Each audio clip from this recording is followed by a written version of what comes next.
Dorado y la Séptima Laguna Mágica porque ya era comenzar a hacerle alegoría a varios elementos muy principales y muy conocidos aquí en Colombia y que pues nosotros nos sentimos muy orgullosos de ellos.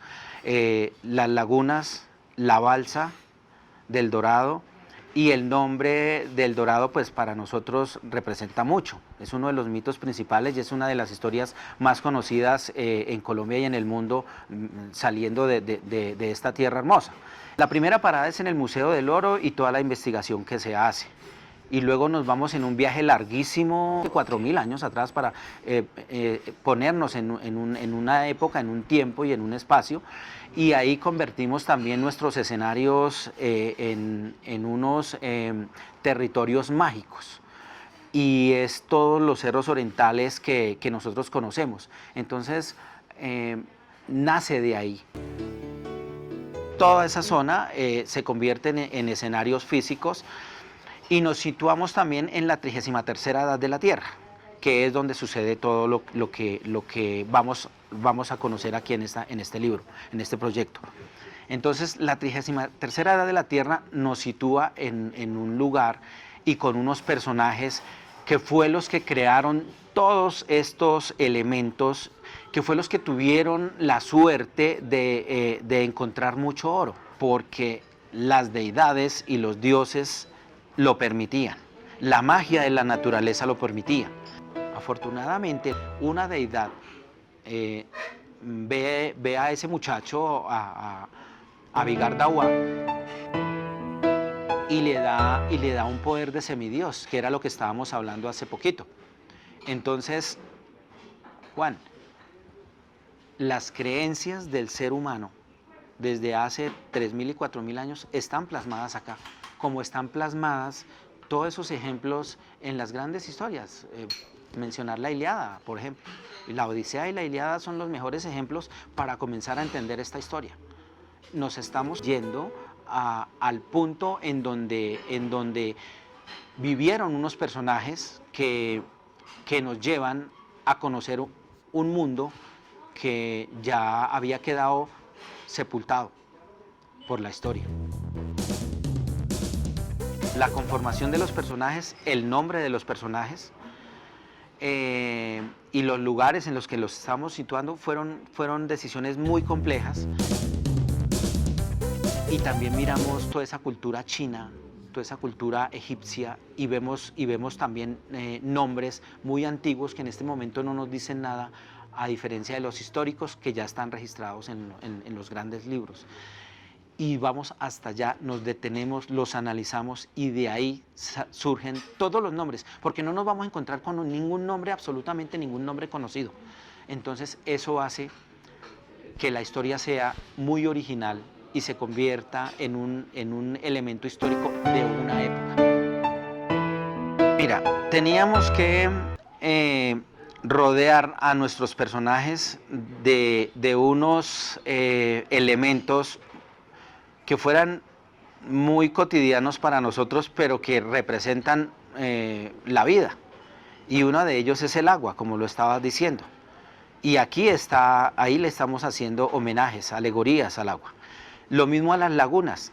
Y nuestras lagunas, su merced se pone a hablar con un señor, con nuestros abuelos, con alguno de nuestros abuelos, y ellos terminan, en algún momento terminan hablando de las lagunas y de las lagunas encantadas. O sea, a esos arraigos fue que nosotros llegamos, o que yo llegué con mis investigaciones, para llegar a conformar esta historia. Entonces la historia se puede decir que tiene muchos elementos mágicos, épicos y de alta fantasía, porque pues llegar a que un frailejón nuestro, una deidad le dé poder para que hable, como en otras muchas historias los árboles hablan, entonces ahí estamos hablando de alta fantasía.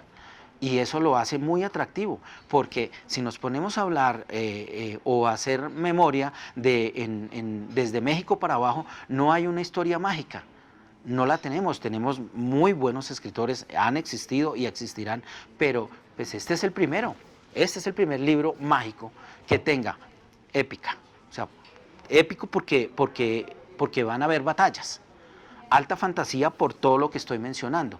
y aventura, porque nuestros personajes principales toman un camino y les ponen una tarea que deben cumplir. Si no se cumple, pues definitivamente el país del Dorado y la Edad de Oro, como la menciona una deidad, pues se va al piso. Eso es lo que sucede en esta historia, Juan.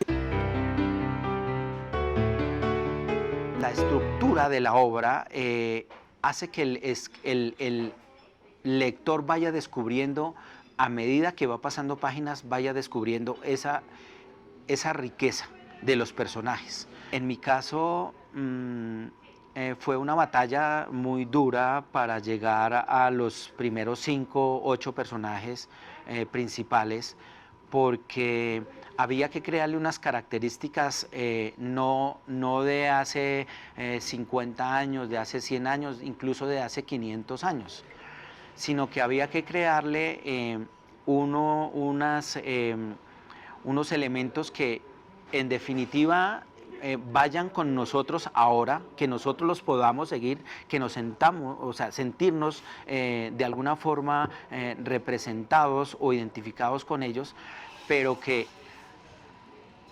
en definitiva ellos estén viviendo situaciones de ese tiempo. Y si uno se pone a analizar la vida y el mundo, no es mucha la evolución del ser humano en ese sentido.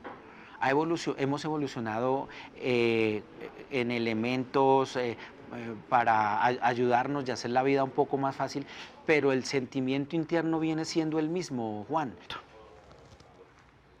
Comienzan a surgir cosas que definitivamente se convierten en elementos narrativos que pues hay que comenzar a trabajarlos de una manera muy apasionada para poder llegar a lo que se logra.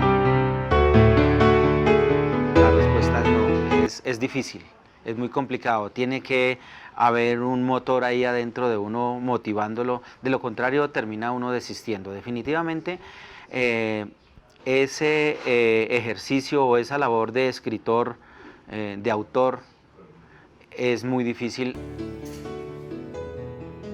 Yo creo que lo logran los verdaderos apasionados o los que tienen mucho dinero para vivir, básicamente, Juanito.